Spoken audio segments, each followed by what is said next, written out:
ಭಾಳ ಹಳೆಯ ಸಮಸ್ಯೆ. ಈಗಾಗಲೇ ಒಂದ್ಸಲಿ ರೈಡ್ ಆಗಿರ್ತಕ್ಕಂಥದ್ದು ಮತ್ತೆ ಆಗ್ತಿದ್ರೆ ಪೊಲಿಟಿಕಲ್ ಅಂತ ಅಂದಲೇ ಇನ್ನೇನು ಇಲ್ಲ.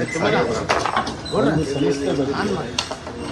ಪದೇ ಪದೇ ರಿಪೀಟೆಡ್ಲಿ ಇಡಿ ರೈಡ್ ಮಾಡಿದೆ.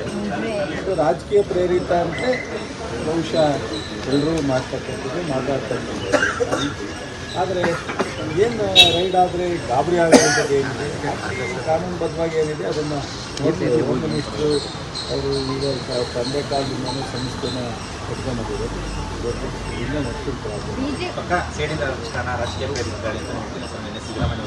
ಏನು ಹೇಳಲಿಕ್ಕೆ ಸಾಧ್ಯ ಆಗುತ್ತೆ.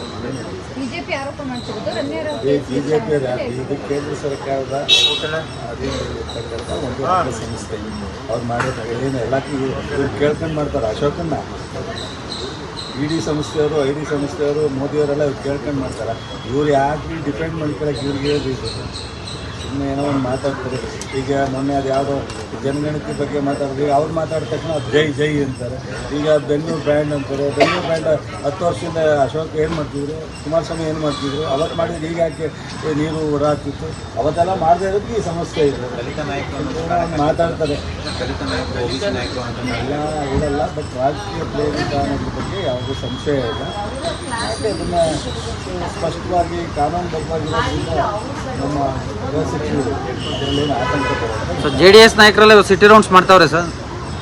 ಏನು ಮಾಡೋ ಕೆಲಸ ಇಲ್ಲ. ಅಧಿಕಾರ ಇದ್ದಾಗ ಏನೂ ಮಾಡಿಲ್ಲ. ಈಗ ಅವ್ರು ಜೀವಂತವಾಗಿದ್ದೀವಿ ಅಂತ ತೋರಿಸ್ಬೇಕಲ್ಲ. ರಾಜಕೀಯ ನಾವು ಇದ್ದೀವಿ, ರಾಜಕೀಯವಾಗಿ ಜೀವಂತವಾಗಿದ್ದೀವಿ ಅಂತ ತೋರಿಸ್ಬೇಕಲ್ಲ. ಅದಕ್ಕೋಸ್ಕರ ಆಡ್ತಾರೆ.